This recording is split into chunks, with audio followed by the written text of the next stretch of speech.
Historias para Catecismo. La verdadera sabiduría cristiana se encuentra en el Catecismo. Escúchanos y disfruta cada día de una historia nueva que ilustre los principios doctrinales de nuestra fe.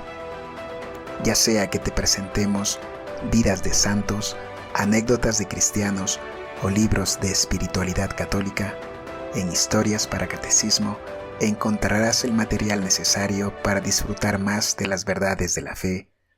Acompáñanos. 22 de mayo. Santa Rita de Casia. Viuda y religiosa agustina, 1381 a 1457. Llámase a Santa Rita, patrona de las causas desesperadas, y no sin motivo ciertamente, pues desde su milagroso nacimiento hasta su santa muerte, fue toda su vida una serie de obras y acontecimientos en los que tuvo extraordinaria intervención la providencia. La santa desde el cielo se ha mostrado siempre propicia a los que le invocan en trances difíciles y casos desesperados. La aldea de Rocaporena, cerca de la ciudad de Casia, en la Umbría, la poética patria de San Francisco de Asís y de Santa Clara, pertenece en lo eclesiástico a la diócesis actual de Noorche, incorporada hasta 1821 a la de Spoleto. Allí vivían, hacia mediados del siglo XIV de nuestra era, dos cristianísimos esposos que servían a Dios con sencillez de corazón y con admirable edificación en su vida conyugal, distinguiéndose, entre otras virtudes, por la gracia especial que tenían para componer discordias, por lo cual los llamaban los pacificadores de Cristo. Pero quiso Dios someter a sus siervos a una ruda y prolongada prueba, retardándoles la gracia de poder educar hijos para el cielo. Pasaban los años, hilos de plata nimbaban por completo la cabeza de la esposa venerable, que iba perdiendo ya las esperanzas de ser madre. Dios quería hacerla digna, por medio de esa larga prueba, de recibir un don precioso.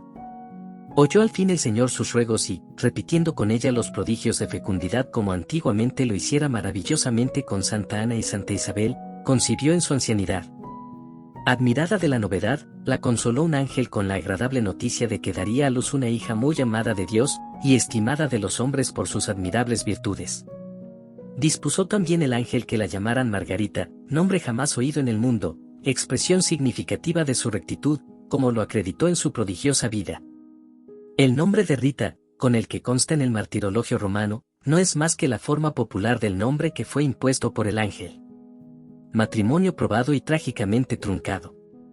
Sentía Rita particular atracción a la virtud, y anhelaba ardientemente inmolar su cuerpo y alma al Señor, consagrándole su virginidad. Pero Dios prefirió hacerla pasar por el crisol de un duro matrimonio para purificarla en las pruebas y salvar por medio de ella a muchas almas. Los padres de Rita, viendo acercarse el fin de sus días y temiendo dejar a su hija sola y expuesta a los peligros del mundo corrompido, resolvieron preservarla por medio de un honesto matrimonio. Permitió la divina providencia que el esposo de Rita fuera un joven de familia noble y distinguida, pero de carácter violento e irascible, a quien la menor contradicción hacía caer en accesos de verdadero frenesí, que ella soportó por espacio de 18 años, con inalterable paciencia, sin darle nunca la menor ocasión de disgusto. La conquista de esta alma querida, costóle muchas penas y trabajos. Para ablandar aquel corazón de piedra, ofrecía al Señor lágrimas y oraciones continuas, empleándose en rigurosos ayunos y obras de piedad. Oyó el cielo sus ardientes súplicas, los remedios sobrenaturales triunfaron del corazón del marido y le convirtieron, más como sus pasados arrebatos de cólera le habían creado muchos enemigos entre sus conciudadanos, armáronle algunos de estos una emboscada, en la que pereció asesinado. La piadosa viuda soportó con heroísmo cristiano aquella dolorosa pérdida. Lloró amargamente a su marido, pero tuvo el valor de perdonar generosamente a los asesinos. Y, para evitar que sus dos hijos al pasar la adolescencia quisieran vengar la muerte de su padre, procuró infundirles el olvido del asesinato, haciéndoles prometer además que en ningún tiempo tomarían represalias, mas sus consejos y súplicas eran vanos, cada día aumentaba en el corazón de sus hijos el deseo de venganza. Entonces dio Santa Rita muestra de un verdadero amor de madre, cayendo de rodillas, con los ojos bañados en lágrimas, pidió al Señor que, si no había medio de que sus hijos desistieran de tan vengativos propósitos, se sirviese llevárselos de este mundo antes de que cometieran el horrendo delito que proyectaban. El Señor escuchó las súplicas de su sierva, y no tardó en aumentarse su duelo con la muerte de sus dos hijos. Milagrosa entrada de Rita en el convento.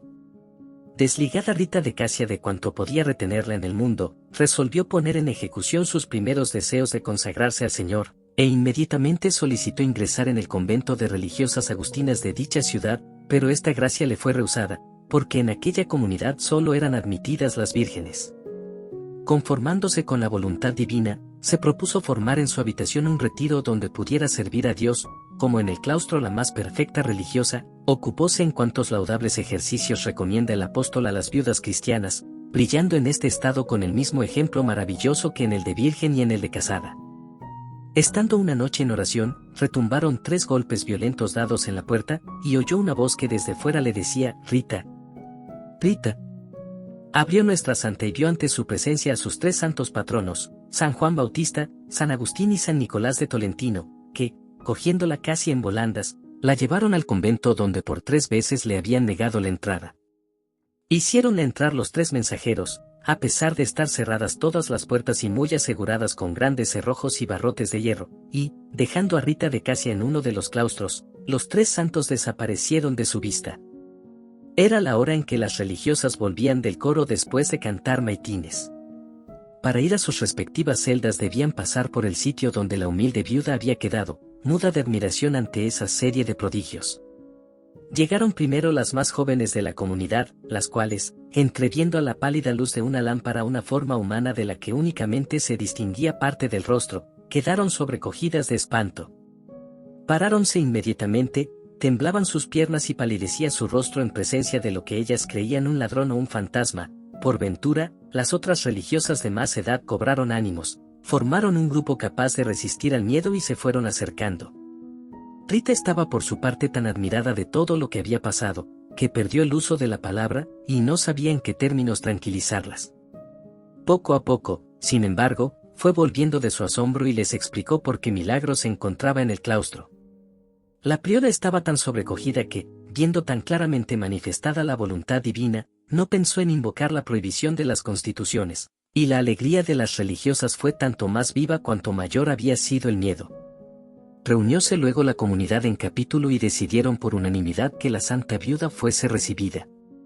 Es justo, decían, que obedezcamos a la voluntad de Dios con tanta evidencia declarada, y que nuestras constituciones cedan ante un caso en el que las puertas y cerrojos del convento no han podido resistir. Apenas admitida la novicia, púsose a trabajar con denuedo para adquirir la perfección que se había propuesto, consagróse de lleno a la oración y a la penitencia, redujo su cuerpo a la esclavitud por frecuentes flagelaciones, usó siempre un áspero cilicio y en su ropa llevó cosidas espinas que de continuo la torturaban. Ayunaba todos los días a pan y agua, y pasaba la mayor parte de las noches en vigilia y oración. Tenía por costumbre consagrar a la meditación de la pasión del Salvador desde medianoche hasta la salida del sol. Los dolores del Divino Maestro la condolían de tal modo, que varias de sus compañeras, y en distintas ocasiones, la hallaron sin conocimiento, tendida sobre las frías losas del coro. Impresión milagrosa de una llaga en la frente de Rita.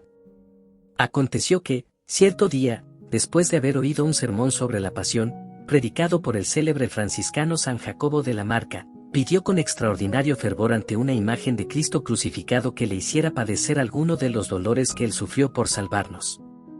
Su oración fue escuchada, pues mientras saboreaba, en este coloquio sagrado, las delicias celestiales de que es capaz el alma humana, sintió de repente oprimida su cabeza por una corona de punzantes espinas. Al mismo tiempo vio salir del crucifijo ante el cual oraba un rayo de luz y, envuelto en él, una de las espinas de la corona que tenía puesta la santa imagen, espina que fue a clavarse en la frente de Rita y le hizo una llaga que llevó toda su vida, y aún puede verse en su cabeza, conservada intacta como el resto del cuerpo.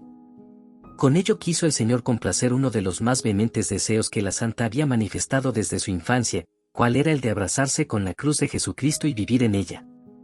Dicha herida, profunda y dolorosa, sometió a ruda prueba la humildad de la paciente, pues exhalaba un olor fétido y repugnante, y con frecuencia salían de ella gusanos, que Santa Rita llamaba con ingenuidad, sus angelitos. El deseo de no causar repugnancia a sus hermanas por esta causa, le hizo renunciar a la vida común, lo que le procuró mayor libertad para entregarse por completo a la oración y a la penitencia. Así fue caminando durante toda su vida en pos de Jesús, con esa cruz a cuestas, sobrellevada con sostenida resignación y constancia, hasta que obtuvo el premio eterno. Milagros que permiten a Rita un viaje a Roma. Por aquel tiempo ocupaba el trono pontificio Nicolás V. La Iglesia romana, que salía triunfante del gran cisma de Occidente, podía preguntarse si nuevos y más graves males no se cernían todavía sobre ella. Nunca la amenaza de los turcos había sido más temible. Un gran jubileo, publicado en 1450, fue la primera arma opuesta al Islam. Cristianos de todos los países del mundo acudieron a Roma con el fin de ganar aquella indulgencia extraordinaria. La priora de las Agustinas de Casia resolvió no perder ocasión tan propicia, y manifestó que iría a visitar la tumba del príncipe de los apóstoles, en compañía de algunas religiosas.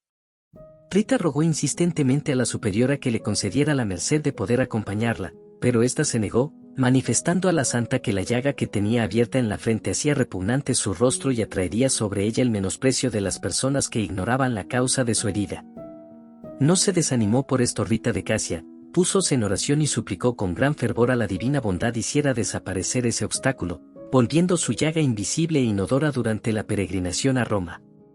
Vióse su deseo inmediatamente cumplido, la llaga desapareció, pero subsistió el dolor y Rita pudo satisfacer su devoción y saborear en Roma las mayores delicias espirituales, sin perder el mérito de su participación misteriosa en los tormentos del Salvador.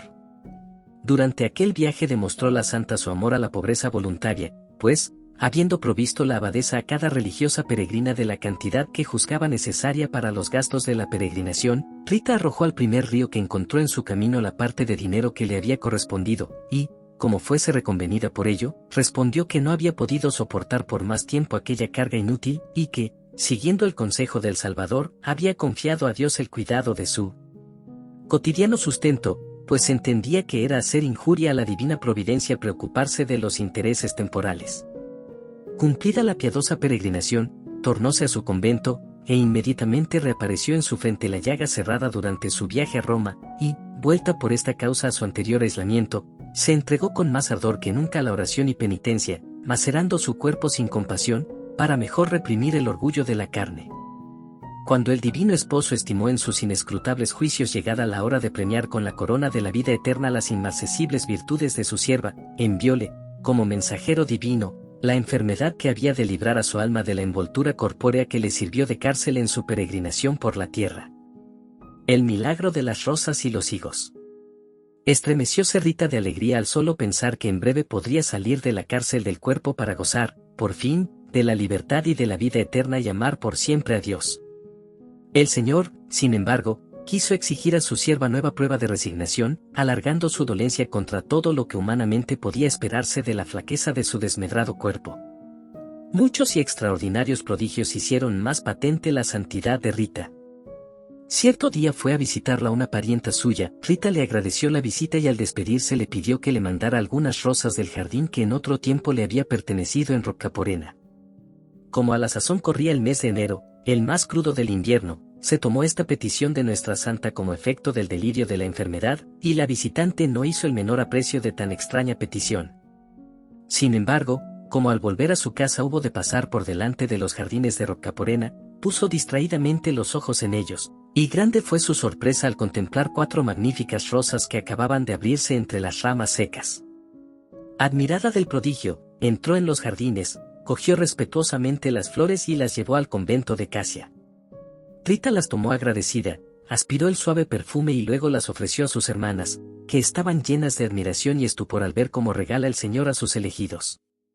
No dándose aún por satisfecha, pidió Rita a su parienta que fuera a buscar algunas frutas en el mismo lugar donde Dios había hecho brotar flores. La visitante corrió al jardín y halló una higuera con frutos ya maduros, de los que cogió algunos para ofrecérselos a Rita, que los comió con visible satisfacción, dando gracias a Dios por sus bondades. Su muerte. Mensajera de paz. Estos favores celestiales eran solo preludio de otros mayores y más portentosos. Apareciósele un día Jesucristo radiante de hermosura y acompañado de su madre, para anunciarle que muy pronto le trocaría la corona de espinas por otra de inmarcesible gloria. Tan grata nueva produjo en Rita una alegría extraordinaria, quiso purificarse de antemano para ser más digna del Cordero sin mancilla, y al efecto recibió los sacramentos de la Iglesia con fervor admirable, y poco después voló su alma al cielo el día 22 de mayo del año 1457.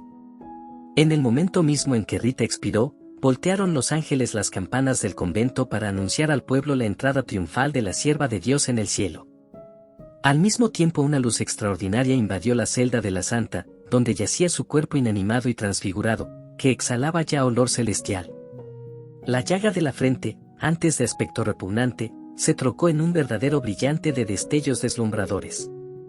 Al día siguiente de la muerte se expuso el cuerpo de Rita en la iglesia del convento. Todos los habitantes de la ciudad y de los alrededores acudieron para venerar a la religiosa cuyas heroicas virtudes conocían. Su cuerpo santo ha obrado numerosos milagros, uno de los más extraordinarios tuvo lugar poco tiempo después de la beatificación, que se verificó en el pontificado de Urbano VIII, el 16 de julio del año 1628. El mismo día en que se celebraban en Casia las fiestas solemnes acostumbradas en tales circunstancias, las santas reliquias fueron expuestas a la veneración de una multitud inmensa que de todos los puntos de Italia se había congregado. Sucedió, pues, que, al formarse la procesión, se levantó viva discusión entre los clérigos seculares y los religiosos, sobre quién debía tener la precedencia, más la beata, por un prodigio singular, cuando más calientes estaban los ánimos, abrió los ojos y dio inequívocas señales de vida. Ante este suceso milagroso y al grito repetido de «milagro, milagro», se apaciguó instantáneamente la excitación de los contendientes. El culto de la beata Rita puso de manifiesto, a la vez, la devoción popular y la estima en que la Iglesia tenía sus virtudes. Aún antes de la canonización se permitió dedicarle una iglesia en Roma. Al fin de su proceso, el 27 de marzo de 1900, León XIII autorizó que en la misma sesión se procediese a dos formalidades muy importantes y de ordinario muy largas, a saber, la aprobación de los milagros y la decisión sobre el decreto de Tuto. Este favor inusitado fue, al decir de los entendidos, un nuevo milagro de la futura santa, que fue canonizada el 24 de mayo de 1900, el día de la Ascensión, al mismo tiempo que San Juan Bautista de la Salle. Prodigios permanentes. El cuerpo de Santa Rita se ha conservado intacto hasta nuestros días, 5 siglos no han podido corromper aquella carne purificada por la penitencia y la santa vida. Todo el mundo puede contemplarle en la iglesia del convento de Casia en un hermoso relicario de cristal. Después de tantos años transcurridos, sus miembros conservan aún la flexibilidad y las facciones de la cara toda su expresión, de modo que la santa parece dormida o sumida en éxtasis. Más de una vez, entre otras en 1926, el santo cuerpo ha cambiado por sí mismo de actitud, los pies y las manos se han elevado ligeramente y la cara, inclinada antes hacia los que le rezaban, se ha vuelto hacia el cielo. En 1927 la mano derecha se alzó por 3 veces, juntando los dedos como en actitud de bendecir. Este prodigio, que ya se había producido otras veces en tiempos pasados, ha sido siempre considerado como anuncio de grandes gracias. En el jardín del claustro se ve aún el rosal milagroso, no florece todos los años, pero, si ostenta sus magníficas rosas, es siempre en invierno. En el mismo huerto crece lozana una parra de la que todos los años mandan las monjas algunos racimos al Padre Santo. Su origen es también milagroso. Para probar la obediencia de Rita, su priora le mandó plantar y regar unos sarmientos que iban a quemarse porque estaban secos desde hacía mucho tiempo. Rita cumplió la orden recibida, y la leña seca revivió y se hizo fecunda. La parra milagrosa cuenta actualmente 500 años y nunca ha sido podada.